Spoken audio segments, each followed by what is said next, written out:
বলিউড অভিনেত্রী ঐশ্বরিয়া রায় তোপের মুখে পড়েছেন। তাকে নিয়ে চলছে বিতর্কের ঝড়। বিশ্বের সবচেয়ে জনপ্রিয় ও প্রভাবশালী কান চলচ্চিত্র উৎসবে গিয়ে সমালোচনায় পড়লেন সাবেক এই বিশ্বসুন্দরী।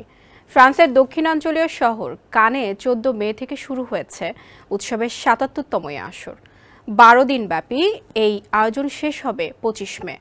কান উৎসব মানেই লাল গালিচায় তারকাদের বাহারি পোশাকে হাজির হওয়া। সেখানে ঐশ্বরিয়ার লুক নিয়ে চলছে সমালোচনা। বিস্তারিত জানাচ্ছেন রুষা সুর। প্রতি বছরের মতো এবছরও কান চলচ্চিত্র উৎসবের লাল গালিচার অতি পরিচিত নাম বলিউড অভিনেত্রী ও গ্ল্যামার কুইন ঐশ্বরিয়া রায় বচ্চন। বয়স 50 পেরিয়েও কানের লাল গালিচায় দুটি ছড়ানোর দৌড়ে ঐশ্বরিয়া আজও এগিয়ে আছেন। ৭৭তম কান চলচ্চিত্র উৎসবের দ্বিতীয় দিনের লাল গালিচায় জাদু দেখালেও উৎসবের তৃতীয় দিনে তার সাজ পোশাক পছন্দ হয়নি নেটিজেনদের।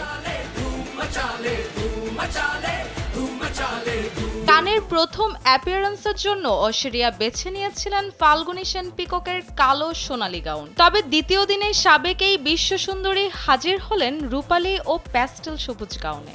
1 মিনিটে নগদ ইসলামিক অ্যাকাউন্ট খুলতে ডায়াল করুন *167#। নাটকীয় পোশাকের লম্বা টেল রীতিমতো নজর কেড়েছে সবার।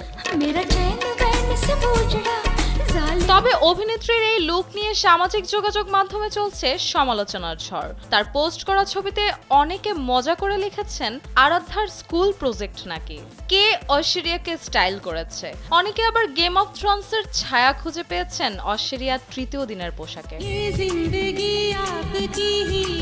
অন্যদিকে ঐশ্বরিয়ার কান সফরে তার পাশে নজর কেড়েছেন মেয়ে আরাধ্যা। একদম নো মেকআপ লুকে দেখা মিলেছে আরাধ্যার। বৃহস্পতিবার মেয়ে আরাধ্যাকে নিয়ে কান চলচ্চিত্রে হাজির হন বলিউডের এই সুন্দরী। কয়েক মাস ধরেই ব্যক্তিজীবন নিয়ে খবরের শিরোনাম হয়েছেন ঐশ্বরিয়া। অভিষেকের সঙ্গে ডিভোর্স জল্পনার ইতি টেনে গত মাসেই বরকে বিবাহবার্ষিকীর আদরের শুভেচ্ছা জানান নায়িকা। মেয়ের জন্মের পর থেকেই নিজের ক্যারিয়ারের লাগাম টেনেছেন ঐশ্বরিয়া। তবে কান চলচ্চিত্র উৎসবে নিয়মিতই হাজির হন তিনি। মর্যাদাপূর্ণ এই আন্তর্জাতিক চলচ্চিত্র উৎসবে এটি ঐশ্বরিয়ার 21তম সফর। রুষা সুর, কালবেলা।